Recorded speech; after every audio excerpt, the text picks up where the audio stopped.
Salut tout le monde, dans cette vidéo, nous allons ensemble retracer la formidable histoire de Blender parce que oui, Blender a une histoire formidable.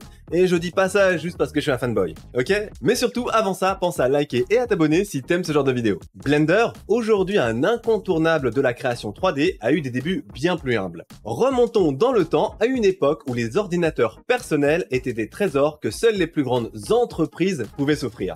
Dans les années 80, les ordinateurs coûtaient une véritable fortune. Mais un vent de révolution souffle avec l'arrivée du Commodore Amiga. Une machine prometteuse et accessible qui ouvre la porte à l'imagination de nombreux développeurs. Et c'est en 1987 qu'une démonstration 3D spectaculaire apparaît, la Juggler Demo. Et là, c'est ce que vous voyez actuellement sur votre écran.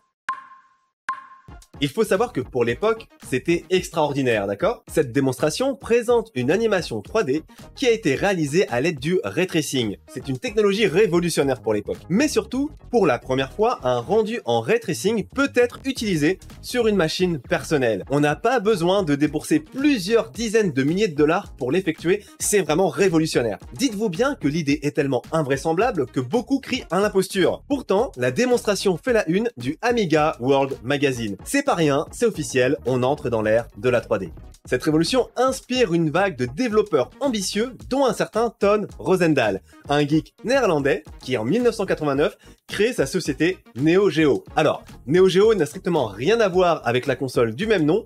Ton insiste d'ailleurs là-dessus, il a créé sa société bien avant la console et Neo Geo signifie par ailleurs littéralement nouvelle forme. Petit clin d'œil à la 3D. C'est au sein de Neo Geo que Ton commença à écrire les premières lignes d'un programme qu'il baptisera sobrement Traces. Et croyez-le ou non, ce programme est l'ancêtre de Blender.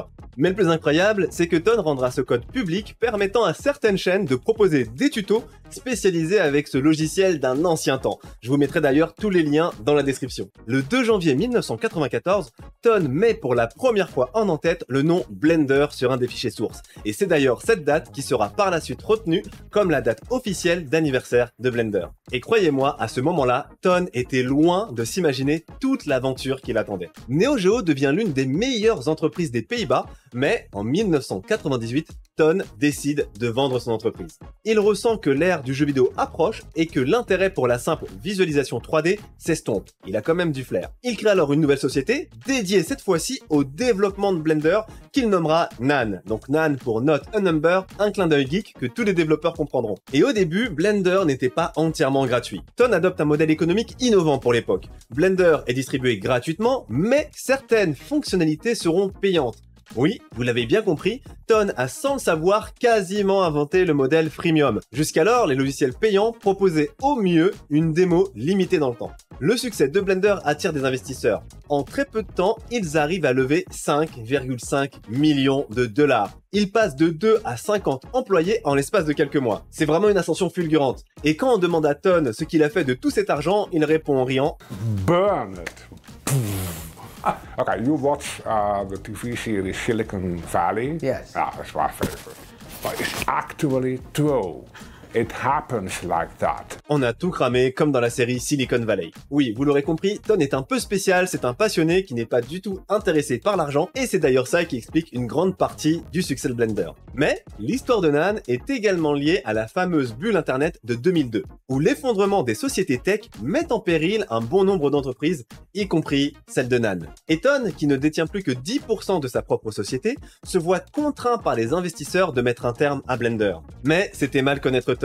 Il propose de lever 100 000 $ via une campagne de financement participatif pour passer Blender en open source, mais sous la licence GNU GPL, la licence la plus stricte qui soit, qui garantit la gratuité à vie du logiciel. Donc toutes les infos que vous pouvez voir passer sur Blender qui pourraient devenir payants, c'est complètement faux. D'accord? Il va rester gratuit à vie, c'est comme ça, c'est la licence. À ce moment-là, les investisseurs hésitent. Effectivement, si Ton est capable de lever 100 000 $ pour ce logiciel, autant vendre les droits directement pour un prix encore plus intéressant. Mais Ton va jouer un coup de poker. Il présente Blender comme étant un logiciel invendable avec des tonnes et des tonnes de commentaires en néerlandais et du code incompréhensible. Alors ça, c'est clairement une magouille de développeurs, mais ça a payé puisque les investisseurs acceptent la proposition. À ce moment-là, Ton doit aller très vite. Il crée tout de suite la Blender Foundation, une organisation à but non lucratif avec laquelle il va créer la campagne Free Blender, autrement dit Libérez Blender. Grâce à cette campagne, il va être en mesure de récolter au bout de seulement 7 jours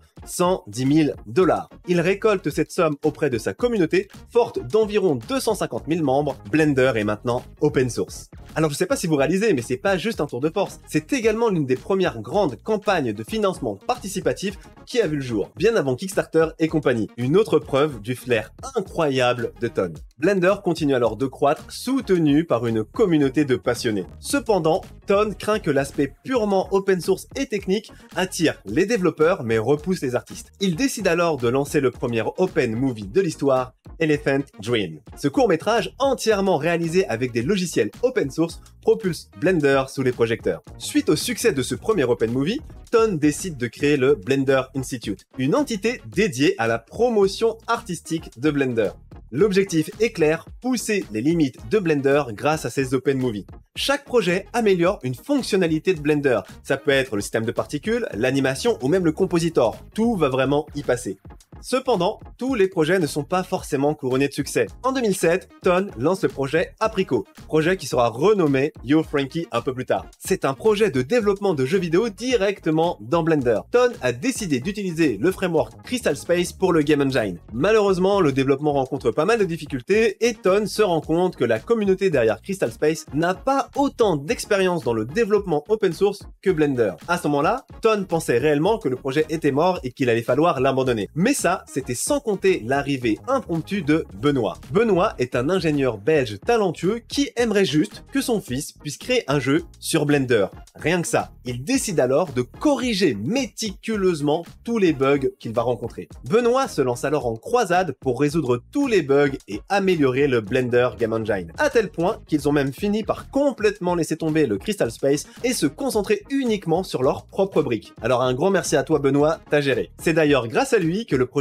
Yo Frankie a pu voir le jour. Vous voyez actuellement un gameplay et je vous laisse en description le lien pour le télécharger si vous souhaitez le tester. Nous arrivons à présent à l'un des 3 grands tournants de la saga épique de Blender, la sortie de la version 2.5. En 2009, Blender a franchi une étape cruciale avec la sortie de la version 2.5. Ce fut une véritable révolution pour le logiciel. L'équipe de développement a entrepris une tâche monumentale, celle de réécrire la quasi-totalité du code source de Blender. Alors, j'ai pas les chiffres exacts en tête, mais il me semble que c'est autour des 90% de la codebase. C'est vraiment insane. Cette mise à jour massive a transformé Blender, le faisant passer de petit logiciel marginal à véritable concurrent dans le monde de la 3D. Alors, petite parenthèse, il faut savoir qu'avant la version 2.5, Blender était souvent considéré comme le nouveau petit gamin qui touche un peu à tout mais sans vraiment nous impressionner.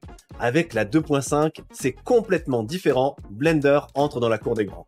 On peut clairement le voir au niveau de l'interface, ça n'a plus rien à voir, même si on est encore bien loin de ce que nous avons aujourd'hui. Un an après cette mise à jour révolutionnaire, en 2011, Blender sort son moteur de rendu réaliste Cycles. Ce moteur permet à Blender de rivaliser avec les plus grands logiciels du milieu, offrant aux artistes une possibilité de faire des rendus de haute qualité. En faisant mes recherches, j'ai vu que beaucoup de personnes pensaient qu'Eevee était arrivé avant Cycles. Alors c'est dû au fait qu'Eevee propose des rendus de moins bonne qualité que Cycles. Donc inconsciemment, on pense que c'est la première version et qu'ensuite on a eu Cycles. Mais en fait, c'est l'inverse. Il faut savoir qu'Eevee est beaucoup plus challengeant techniquement que Cycles. Blender a ensuite continué de se perfectionner avec des projets de plus en plus ambitieux, notamment avec les open movies comme Tears of Steel qui est sorti en 2012 mettant en avant le système de motion tracking directement intégré dans Blender. Ou encore Caminandes Grand Dilemma, si je le prononce correctement, un court-métrage humoristique sur un lama qui rappelle un peu l'écureuil Scrat dans Hache de glace. Nous arrivons maintenant au deuxième grand tournant de l'histoire de Blender, le projet Gooseberry. En 2014, la Blender Foundation a lancé le projet Gooseberry, une entreprise colossale visant à réaliser un long métrage uniquement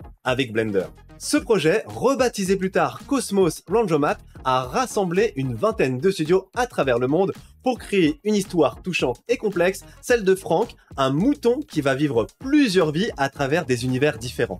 Alors là, je suis obligé de vous rapporter quelques précisions car le projet Gooseberry est vraiment énorme. Au-delà au-delà de l'histoire assez complexe qui va aborder des sujets sensibles comme la dépression, la mort et la solitude, chaque studio devra réaliser sa propre histoire sur son propre univers en 5 à 10 minutes. Ensuite, tous les studios vont mettre en commun leur histoire pour former le film complet. Alors ça implique plusieurs choses qui vont être hyper challengeantes techniquement, mais ce qui est intéressant, c'est que au niveau de la DA, tous les studios vont être libres. On pourrait donc avoir tantôt un univers hyper réaliste et d'un autre côté un univers hyper cartoon où on ne reconnaît plus du tout les personnages. D'ailleurs, ça vous rappelle sûrement l'un des derniers films de Spider-Man qui est sorti il y a peu, mais là j'ai plus le titre en tête. C'est en 2015 que Cosmos Laundromat sort son premier épisode. Un épisode d'environ 10 minutes dans lequel nous voyons Frank et Victor qui lui proposent ce voyage initiatique à travers différents univers. Et ce qui est encore plus intéressant là-dedans, c'est que cette première partie a été réalisée par un Français. Donc un gros GG à lui, ça fait plaisir de voir des Français dans l'écosystème Blender. Cette première partie a été acclamée et récompensée à plusieurs grands événements. C'est un véritable succès et une autre preuve que Blender est bien dans la cour des grands.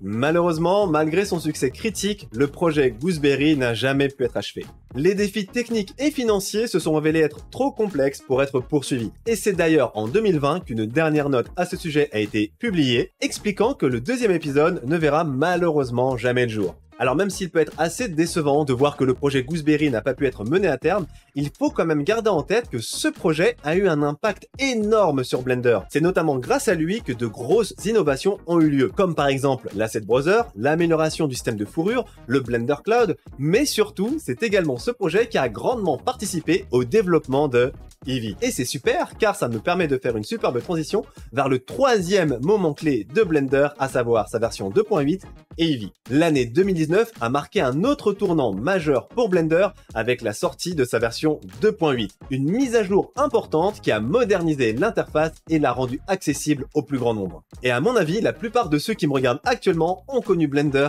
à partir de la version 2.8. Et c'est d'ailleurs à partir de la version 2.8 que la controversée fonctionnalité Right Click Select a été abandonnée. Il faut savoir que jusqu'à la 2.8, pour sélectionner des objets sous Blender, il fallait faire un clic droit. Le clic gauche, quant à lui, plaçait le 3D cursor. Ça peut paraître assez anodin, mais c'est vrai que c'était quand même un très gros obstacle pour les gens qui découvraient la 3D avec Blender, et j'en ai fait partie. Mais bon, ça, c'est pas le plus important. Le plus important ici, vous l'aurez compris, c'est Eevee. Eevee tire son nom du Pokémon du même nom. Oui, je sais, c'est difficile à croire, mais c'est bien vrai. Même si son acronyme officiel est Extra Easy Virtual Environment Engine. Alors franchement, j'aurais jamais cru en jouant à Pokémon rouge ou bleu à l'époque que ce petit Pokémon allait littéralement changer ma vie. Bon, et honnêtement, l'acronyme est là uniquement pour se protéger des éventuels avocats de Nintendo qui voudraient mettre une petite calotte à Blender au cas où. On sait jamais. Eevee est donc un moteur de rendu en temps réel conçu pour permettre aux artistes d'avoir une visualisation instantanée de leurs travaux. Avec ces temps de rendu spectaculairement courts, il est ouvert de nouvelles possibilités, notamment au niveau de l'animation où les temps de rendu étaient le principal obstacle. Alors là, je suis obligé d'intervenir. Pendant mes recherches, j'ai vu quelque chose qui revenait souvent, la qualité d'Eevee. Pour beaucoup de personnes, la qualité d'Eevee est tellement mauvaise qu'elle ne contrebalance pas le gain de temps. Mais en réalité, Eevee a été pensé pour être paramétrable. Effectivement, si vous lancez un premier rendu avec Eevee, il y a de fortes chances que votre rendu soit très moche. Mais en le configurant un minimum, vous étiez en mesure d'obtenir des résultats spectaculaires. Je vais d'ailleurs vous mettre ici deux rapides extraits qui ont été faits avec Eevee. Le premier est l'Open Movie Charge qui est sorti en 2020. Il a été rendu exclusivement sur Eevee. Du 100% Eevee et comme vous pouvez le voir, la qualité est au rendez-vous. Le deuxième est un court-métrage sorti il y a peu, donc il utilise potentiellement Eevee Next, mais qui a été réalisé à 90% sous Eevee. Alors je n'arrive malheureusement pas à prononcer le nom de son créateur, je vous mets donc son nom à l'écran et le lien de sa chaîne YouTube directement dans la description. Et 2019 marque aussi la fin du Blender Game Engine ou le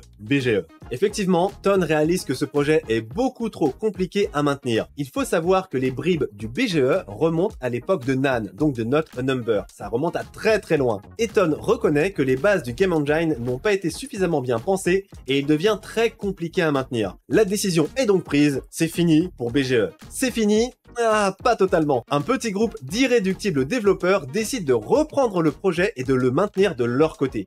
Ils continuent à faire les mises à jour de Blender et adaptent en conséquence le BGE. Je pourrais vous faire une vidéo à ce sujet si vous le désirez, mettez-moi ça en commentaire car vraiment j'ai trouvé l'idée hyper intéressante et le sujet passionnant, donc ça me dérangerait vraiment pas de faire une vidéo là-dessus. Suite à ça, Blender continue de se perfectionner. En 2020, Blender a même offert gratuitement des rigs et des personnages à travers l'Open Movie Settlers. Bien sûr, sûr, je vous mets les liens en description pour les télécharger. Et nous arrivons enfin à aujourd'hui, en 2024. Blender a sorti Eevee Next, une réécriture complète du moteur de rendu Eevee avec des améliorations telles que la prise en charge du ray tracing et une amélioration de la prise en charge de l'éclairage global de vos scènes. Oui, Eevee Next a été pensé pour pousser encore plus loin les capacités de rendu en temps réel de Blender. Et une grande partie des améliorations proviennent directement des enseignements tirés des Open Movies passés. Voilà, nous avons terminé de parcourir la formidable histoire de Blender. J'espère que ce contenu vous aura plu. N'hésitez pas à me mettre en commentaire vos impressions et vos différentes expériences avec Blender.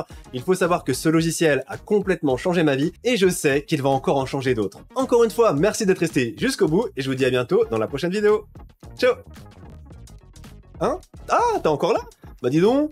Eh ben écoute, pour te remercier d'être resté jusqu'à la fin de cette vidéo, je t'offre 20% de réduction sur ma formation. Oui, c'est une formation dans laquelle je t'apprends à utiliser Blender from scratch. Vraiment, je pars du principe que tu le découvres et grâce à ça, tu seras en mesure de créer tes propres modélisations 3D. Le code c'est Charles20, il est valable pendant un mois après la sortie de cette vidéo. Tu peux l'utiliser et le faire tourner à tous tes potes, il sera valable.